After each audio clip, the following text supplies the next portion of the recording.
브리핑 시작하겠습니다. 더 빠르게, 더 강하게, 더 선명하게 행동하겠습니다.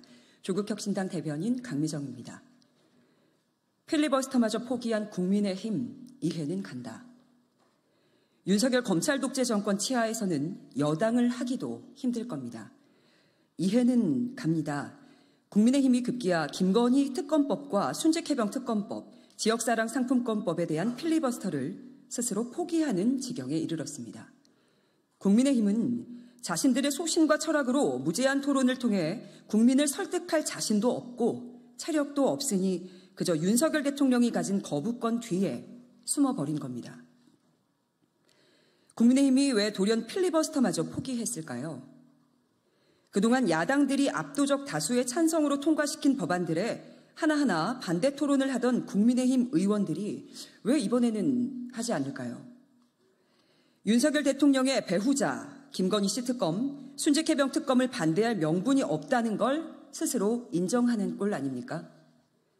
그것도 아니면 귀찮고 힘든 건 하지 않겠다는 게 국민의힘 새로운 당론이라도 됩니까? 그것도 아니라면 괜히 무제한 토론장을 열어놨다가 윤석열 김건희 부부의 공천 개입에 관한 새로운 증거와 증언이 마구 쏟아질까 봐 겁이 난 겁니까? 어제 뉴스토마토 보도를 보면 국민의힘 쪽 주요 인사들과 가까운 정치 브로커 명태균 씨가 대통령 3호 이렇게 둘과 직접 통화해서 김영선 씨 공천을 관철시켰다고 합니다. 음성 파일까지 공개가 됐습니다. 갈수록 막장 드라마입니다. 그런데 드라마도 이렇게 쓰면 비현실적이라는 소리를 듣습니다. 김건희 부부가 지나간 곳은 온통 불법과 국정농단의 흔적이 짙게 드리워져 있습니다.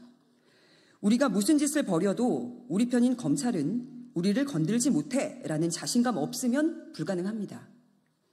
새롭게 드러나는 의혹에도 불구하고 국민의힘이 계속해서 진실규명의 회방을 놓는다면 노골적으로 김건희 부부의 범죄를 은닉하려는 공범입니다. 윤석열 체제가 막을 내리는 순간 국민의힘도 나락으로 떨어질 겁니다. 국민의힘은 윤석열 대통령이 거부권을 행사해 국회에서 재의결 투표를 하게 될 경우 한번 진지하게 고민해 보기 바랍니다. 윤 대통령과 함께 나락으로 떨어질 것인가 아니면 합리적인 보수 세력의 씨앗이라도 보존할 것인가 말입니다.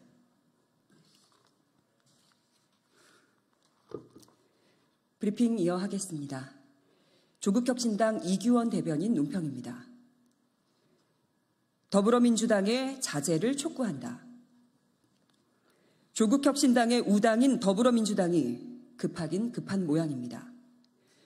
최근 호남목 최고위원이 된 주철현 전남도당위원장을 비롯해 지난 전당대회에서 수석 최고위원으로 선출된 김민석 의원까지 혁신당에 대한 비난의 위험 수위를 넘나듭니다. 혁신당은 이재명 민주당 대표가 사람인처럼 서로 기대고 힘이 되는 관계라고 말씀하신 걸 잊지 않고 있습니다. 혁신당과 민주당은 윤석열 검찰 독재 정권의 조기 종식을 위해 함께 싸우는 정당입니다. 혁신당이 지난 4.10 총선은 물론 이번 11.6 지방자치단체장 재보궐선거에서도 윤석열 정권과 1대1 구도를 만드는 데에 변함이 없습니다. 국민의힘 후보가 당선될 가능성이 거의 없는 전남 영광과 곡성 군수선거는 민주당과 경쟁을 하되 부산 금정구청장 선거에선 단일화를 제안한 겁니다. 인천 강화군수 선거는 후보를 내지 않았기에 당연히 민주당 후보를 지지할 겁니다. 그런데 주철현 최고위원은 오늘 최고위원회에서 조국 대표가 험지인 부산 금정구에 출마한 민주당 후보를 향해 마치 2번 낙선한 듯한 사실 왜곡도 서슴지 않더니 원내대표마저 선을 넘었다라고 말했습니다. 조 대표는 2번 낙선했다고 말한 적이 없습니다.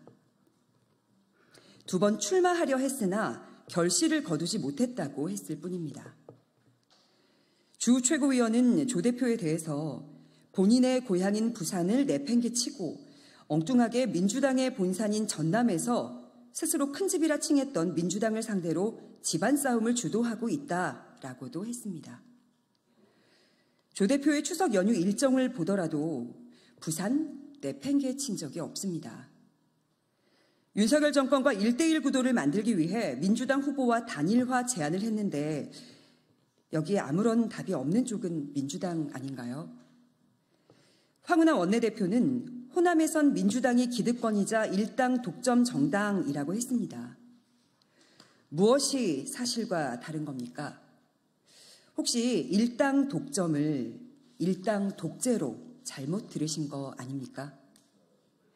김민석 최고위원은 어제 일부 조국혁신당 의원들이 광주에서 개최된 9.19 평양 공동선언 6주년 기념식 참석과 지방선거 지원 때문에 김건희 특검법 표결에 참석하지 못하자 쇠빙선 내려서 동네 선거하냐 이런 문자 메시지를 보내다 언론 카메라에 잡혔습니다. 의도적인 잔기술이 아니기를 바랍니다. 아울러 2명의 군수를 뽑는 선거를 동네 선거라고 폄하한 것이 아니기를 바라겠습니다. 게다가 혁신당 의원들에 대해 지방의원이냐라는 표현까지 쓰셨습니다. 지방의원이라는 표현은 김대중 전 대통령께서 목숨 건 단식투쟁 끝에 쟁취해낸 지방자치에 대한 심각한 모욕입니다. 조만간 이재명 대표를 비롯한 민주당 최고위원들도 호남 선거 현장으로 최고위원회를 하러 가는데 그분들이 모두 지방의원 하려고 국회의원이 된 것은 아니지 않습니까? 짧은 기간 동안 이 당 저 당 왔다 갔다 한 어느 최고위원의 발언은 굳이 입에 올리지 않겠습니다. 민주당은 동네 선거에 국회의원, 광역의원 57명, 기초의원 210명 등 이렇게 망라된 300명이 넘는 메머드급 선대위를 꾸린 겁니까? 민주당은 혁신당 후보의 출마가 맞득치 않은지 몰라도 민주당이 좋은 후보, 좋은 정책을 내고 바짝 긴장해서 선거에 임하는 자세를 해당 지역 유권자들은 아마 좋은 경쟁으로 여길 겁니다. 조국혁신당은 민주당 지도부의 비난을 혁신당이 11.6 재보궐선거에 임해 잘하고 있다는 좋은 뜻으로 새기도록 하겠습니다. 선거 끝나고 다시는 안 볼 사이처럼 굴지 않았으면 좋겠습니다. 윤석열 정권과의 맞대결을 위한 부산 금정구청장 후보 단일화 제안에 민주당의 책임 있는 답변을 기다립니다. 여기까지 하겠습니다. 고맙습니다.